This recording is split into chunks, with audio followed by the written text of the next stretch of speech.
بسم اللہ الرحمن الرحیم۔ السلام علیکم، ڈاکٹر منور حسین آپ کے پیش خدمت ہے۔ پچھلے ویلاگ کے اندر تفصیلاً میں نے اس بات کا ذکر کیا کہ بھارت امریکہ کے قریب تر کیوں ہے، اس کے تعلقات سسٹینیبل کیوں نظر آتے ہیں، جبکہ پاکستان کے ٹرانسیکشنل انسسٹینیبل ریلیشن شپ کیوں کر ہیں، اس کو ہم نے مختصراً ڈسکس کیا تھا۔ آج اسی تسلسل کی ایک کڑی ہے جس کو میں آگے لے کے جاؤں گا، لیکن اس سے پہلے میری ہمبل ریکویسٹ یہ ہے کہ جنہوں نے اس چینل کو سبسکرائب نہیں کیا وہ سبسکرائب بھی کریں، اسپیشلی وہ لوگ جو کمپٹیٹیو ایگزامس میں حصہ لینا چاہتے ہیں، انٹرنیشنل ریلیشنز، پولیٹیکل سائنس کے اسٹوڈنٹس ہیں، international affairs and current affairs کو سمجھنا چاہتے ہیں، یہ اس کے حوالے سے یہ چینل بڑا معاون ہے۔ بھارت ایک بڑی منڈی ہے، پچھلے ویلاگ میں نے ذکر کیا، لیکن اس سے زیادہ اہم جو فیکٹر ہے، دونوں ممالک کے ویلیوز کے اندر ہم آہنگی پائی جاتی ہے، شیئرڈ ویلیوز کی بات کی جاتی ہے، کنورجنس ہمیں نظر آتی ہے، جس سے دفاعی شعبے کے اندر، معاشی شعبے کے اندر، سماجی شعبے کے اندر جو تعلقات ہیں وہ مضبوط سے مضبوط ہوتے چلے جا رہے ہیں۔ جبکہ پاکستان کے پاس سافٹ پاور تو موجود ہے، لیکن پاکستان کے جو پالیسی ساز ہیں وہ سافٹ پاور کو خاطر میں نہیں لاتے ہوئے نظر آتے۔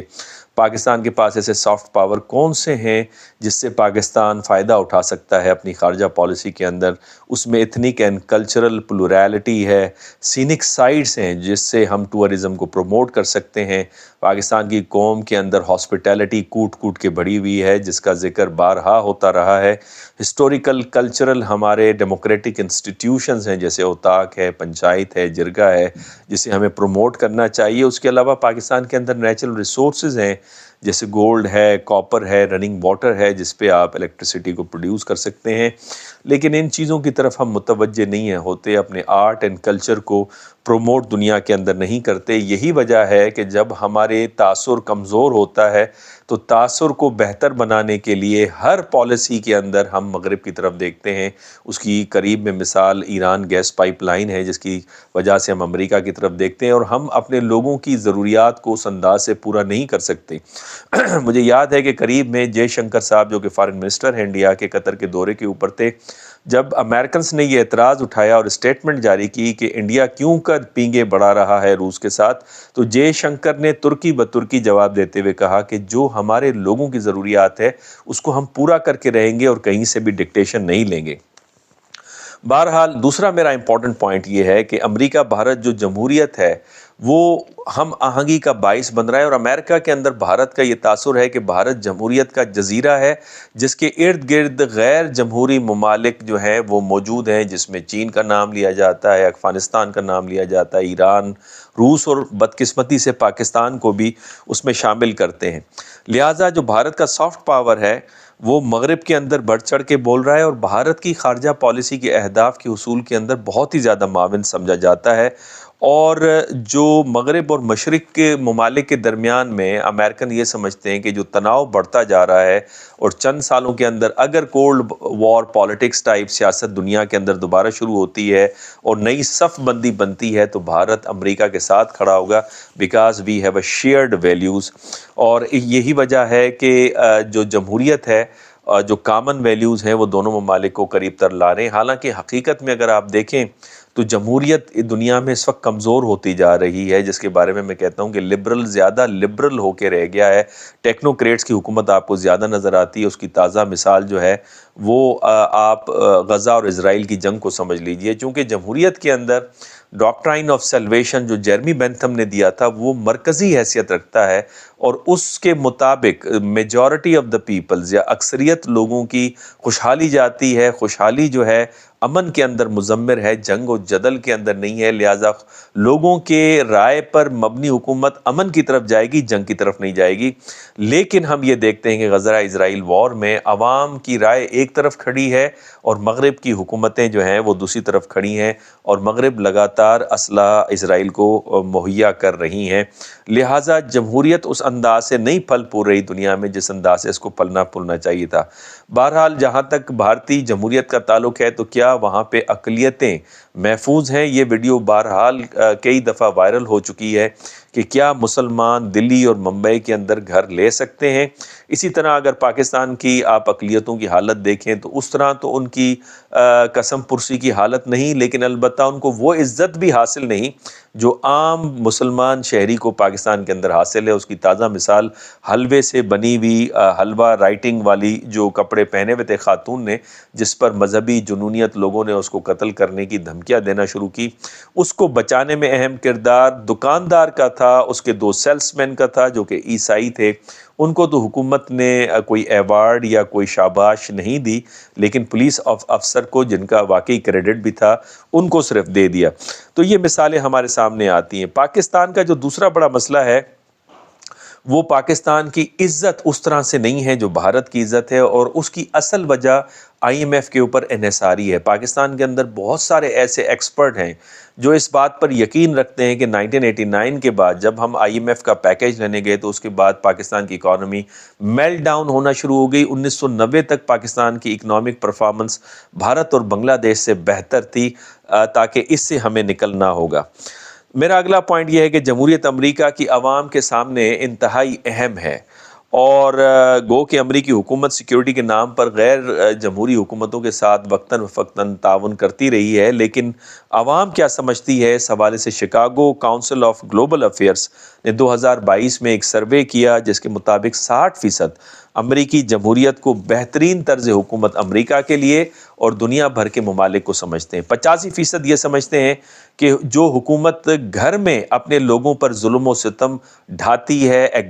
سپریسو پالیسیز اڈاپٹ کرتی ہے، وہی بیرونی دنیا کے اندر جارحانہ رویہ بھی رکھتی ہے۔ 57% یہ سمجھتے ہیں کہ غیر جمہوری جو حکومتیں ہیں اور ان کے اندر کی جانے والی زیادتیوں پر امریکہ کو خاموش نہیں رہنا چاہیے۔ اسی طرح فریڈم ہاؤس سروے ہوا ہے، اس کے مطابق 71% امریکی حکومت کو یہ سمجھتے ہیں کہ جمہوریت انسانی حقوق اور انسانی حقوق کے تحفظ کے لیے دوسری ریاستوں میں امریکہ کو اقدام اٹھانے چاہیے۔ 84% یہ سمجھتے ہیں کہ دوسری ریاستیں جب جمہوری ہوں گی تو اس سے امریکہ کا بھی بھلا ہوگا۔ اور یہ وہی پوائنٹ ہے جو کہ ولسن نے پہلی جنگ عظیم کے بعد بارہا دہرایا کہ امریکہ کی جمہوریت باہر کی دنیا کی جمہوریت سے جڑی ہوئی ہے، امریکہ کی خوشحالی باہر کی دنیا کی خوشحالی سے جڑی ہوئی ہے، امریکہ کا تحفظ باہر کے ممالک کے تحفظ سے جڑا ہوا ہے۔ اس لیے انہوں نے لیگ آف نیشن کا آئیڈیا دیا جسے اس وقت امریکن لوگوں نے ٹھکرا دیا، لیکن post second world war period کے بعد ولسن کا وہی پرسپیکٹو انہوں نے اڈاپٹ کر لیا۔ 91% یہ سمجھتے ہیں، جو کہ بہت بڑی میجورٹی ہے، وہ یہ سمجھتے ہیں کہ دنیا میں جو واقعات ہو رہے ہیں اس کو امریکہ کنٹرول تو نہیں کر سکتا، البتہ اس پر لگاتار آواز اٹھانی چاہیے جو امریکہ کی اخلاقی ذمہ داری ہے، جیسے جینوسائیڈ ہے، وائلنس ہے، ہیومن رائٹس وائلیشن ہے۔ اور 66% یہ سمجھتے ہیں کہ جمہوریت ہوگی دنیا کے اندر تو امریکہ بھی محفوظ رہے گا۔ اس سے اگلا پوائنٹ جو ہے میں یہ سمجھتا ہوں لیکن اس سے پہلے میں یہ اپنا تجزیہ بھی دے دوں کہ یہی وجہ ہے غالباً کہ امریکہ کے جو عوام ہے وہ آپ کو جینوسائیڈ جو اس وقت اسرائیل کے اندر غزہ کے اندر ہو رہا ہے اس کے خلاف کھڑی بھی ہے، جبکہ امریکی حکومت دوسری طرف کھڑی ہوئی ہے۔ تو امریکہ نے وہ جو مورل اوبلیگیشن اینڈ رسپانسبلٹی تھی جو کہ فاؤنڈنگ فادرز نے ڈالی تھی یا اس کے جو لوگ سمجھتے ہیں، اس سے اپنی پالیسی پر وہ نظر ثانی اسے کرنی پڑے گی۔ اہم ترین پوائنٹ یہ ہے کہ امریکی یہ بھی سمجھتے ہیں کہ جہاں پہ شیئرڈ ویلیوز ہیں امریکہ کے دوسرے ممالک کے ساتھ، وہیں پہ آپ کو تعاون نظر آئے گا لمبے عرصے تک، اور یہ نان ٹرانزیکشنل سسٹینیبل ایک تعلق رہے گا۔ لیکن پاکستان کے ساتھ جو تعلقات ہیں امریکہ کی، پاکستان کے اندر بھی اور خود امریکن اسکالرز بھی سمجھتے ہیں کہ وہ ٹرانزیکشنل ریلیشن شپ ہیں، لہٰذا ہمیں اس تاثر کو جو ہے بہتر کرنے کی ضرورت ہوگی۔ البتہ ہم اکثر یہی کہتے ہیں کہ امریکہ کی بے وفائی کی وجہ سے انسٹیبل ریلیشن شپ ہے، یہ ایک وجہ ضرور ہے لیکن یہ صرف وجہ نہیں ہے۔ 8واں میرا پوائنٹ یہ ہے کہ امریکہ اور مغرب جو ہے،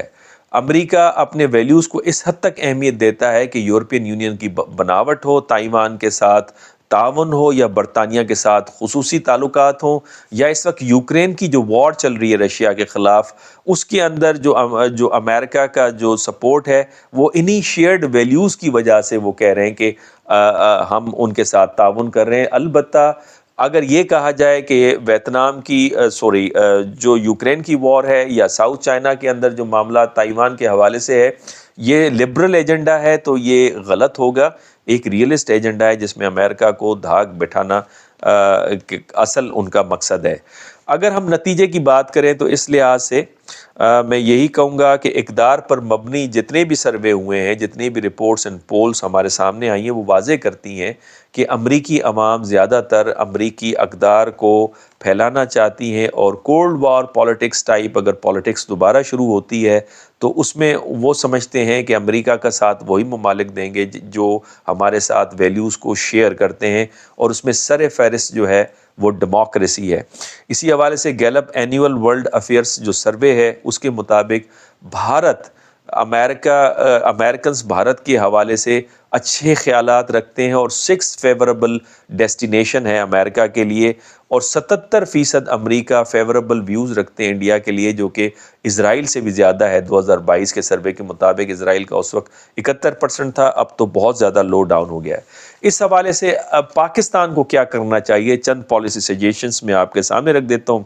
پہلا یہ کہ پاکستان کو democracy in theory and practice لانی ہوگی، اور یہ جو اس وقت کنٹروورسی چل رہی ہے فارم 45 47 اس کو ریزالو کرنا ہوگا، چونکہ مغرب کی حکومتیں پاکستان کے جمہوریت کے حوالے سے سینسٹیو نظر آتی ہے، چاہے وہ کانگریس کے اندر بات چیت ہو یا فارن سیکرٹری برطانیہ کا معاملہ ہو یا یورپین یونین کا ہو. یہ وہ ممالک ہیں جو پاکستان کے لیے اہم ہے. اس کی بنیادی وجہ یہ کہ ہماری ٹریڈ ان کے ساتھ فیوربل ہے، جبکہ ہماری دوسری ٹریڈ دوسروں کے ساتھ اتنی فیوربل نظر نہیں آتی.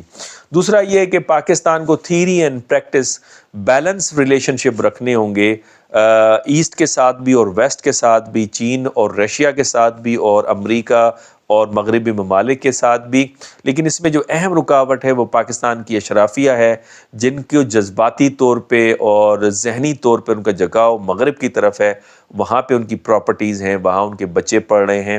لہٰذا یہ بیلنس کس طرح سے قائم رکھا جائے گا،